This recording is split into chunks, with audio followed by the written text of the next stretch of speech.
ಇದೊಂಥರ ಫೈಲ್ ಕಳ್ತನ ಆಗಿದೆ ಅಂದರೆ ನಾವು ಅವತ್ತಿಂದನೇ ಹೇಳ್ತಾ ಇದ್ದೀವಿ, ಫೈಲ್ ಇರಲ್ಲ, ಸುಟ್ಟಾಕಿರ್ತಾರೆ, ಶೀಟ್ಗಳನ್ನ ಕದ್ದಿರ್ತಾರೆ, ಬೇರೆ ಅದನ್ನು ಫೈಲನ್ನು ಒಳಗಡೆ ರೀಪ್ಲೇಸ್ ಮಾಡಿರ್ತಾರೆ. ನಾನು ಅವತ್ತೇ ಹೇಳಿದೆ, ಬಚ್ಚೇಗೌಡರ ಪ್ರತಿ ಹೇಗೆ ಬೆಂಗಳೂರಿನಲ್ಲಿ ಸಿಗುತ್ತೆ ಹಂಗಾದರೆ, ಹೇಗೆ ವೈಟ್ನರ್ ಪ್ರತಿ ಬೆಂಗಳೂರಲ್ಲಿ ತೋರಿಸ್ತಾರೆ ಇವರು ಅಂತ ನಾನು ಅವತ್ತೇ ಪ್ರಶ್ನೆ ಮಾಡಿದ್ದೆ. ನಾವೆಲ್ಲ ಏನು ಹೇಳಿದ್ವಿ ಅದು ಇದು ಇವತ್ತು ನಿಜ ಆಗ್ತಾಯಿದೆ.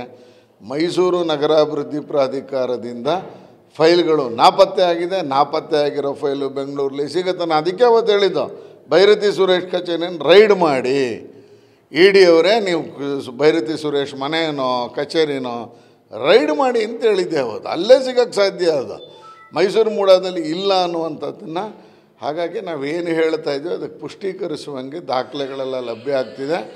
ನಮಗೆ ಗೊತ್ತಾಗಿರೋಂಗೆ ಇವತ್ತು ಆ ಎಲ್ಲ ದಾಖಲೆಗಳು ಬೆಂಗಳೂರಿನಲ್ಲಿದೆ. ಬೆಂಗಳೂರಿನಲ್ಲಿ ಎಲ್ಲವೂ ವಶಕ್ಕೆ ಪಡ್ಕೋಬೇಕು ಅಂತ ಆಗ್ರಹವನ್ನು ನಾನು ಮಾಡ್ತಾಯಿದ್ದೀನಿ. ಇದೊಂಥರ ಫೈಲ್ ಕಳ್ತನ ಆಗಿದೆ ಅಂದರೆ ನಾವು ಅವತ್ತಿಂದನೇ ಹೇಳ್ತಾ ಇದ್ದೀವಿ, ಫೈಲ್ ಇರಲ್ಲ, ಸುಟ್ಟಾಕಿರ್ತಾರೆ, ಶೀಟ್ಗಳನ್ನ ಕದ್ದಿರ್ತಾರೆ, ಬೇರೆ ಅದನ್ನು ಫೈಲನ್ನು ಒಳಗಡೆ ರೀಪ್ಲೇಸ್ ಮಾಡಿರ್ತಾರೆ. ನಾನು ಅವತ್ತೇ ಹೇಳಿದೆ, ಬಚ್ಚೇಗೌಡರ ಪ್ರತಿ ಹೇಗೆ ಬೆಂಗಳೂರಿನಲ್ಲಿ ಸಿಗುತ್ತೆ ಹಂಗಾದರೆ, ಹೇಗೆ ವೈಟ್ನರ್ ಪ್ರತಿ ಬೆಂಗಳೂರಲ್ಲಿ ತೋರಿಸ್ತಾರೆ ಇವರು ಅಂತ ನಾನು ಅವತ್ತೇ ಪ್ರಶ್ನೆ ಮಾಡಿದ್ದೆ. ನಾವೆಲ್ಲ ಏನು ಹೇಳಿದ್ವಿ ಅದು ಇದು ಇವತ್ತು ನಿಜ ಆಗ್ತಾಯಿದೆ.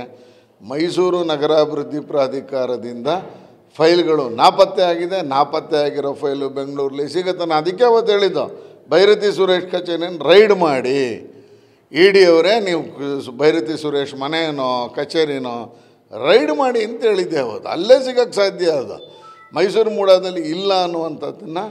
ಹಾಗಾಗಿ ನಾವೇನು ಹೇಳ್ತಾ ಇದ್ದೀವಿ ಅದಕ್ಕೆ ಪುಷ್ಟೀಕರಿಸುವಂಗೆ ದಾಖಲೆಗಳೆಲ್ಲ ಲಭ್ಯ ಆಗ್ತಿದೆ. ನಮಗೆ ಗೊತ್ತಾಗಿರೋಂಗೆ ಇವತ್ತು ಆ ಎಲ್ಲ ದಾಖಲೆಗಳು ಬೆಂಗಳೂರಿನಲ್ಲಿದೆ. ಬೆಂಗಳೂರಿನಲ್ಲಿ ಎಲ್ಲವೂ ವಶಕ್ಕೆ ಪಡ್ಕೋಬೇಕು ಅಂತ ಆಗ್ರಹವನ್ನು ನಾನು ಮಾಡ್ತಾಯಿದ್ದೀನಿ.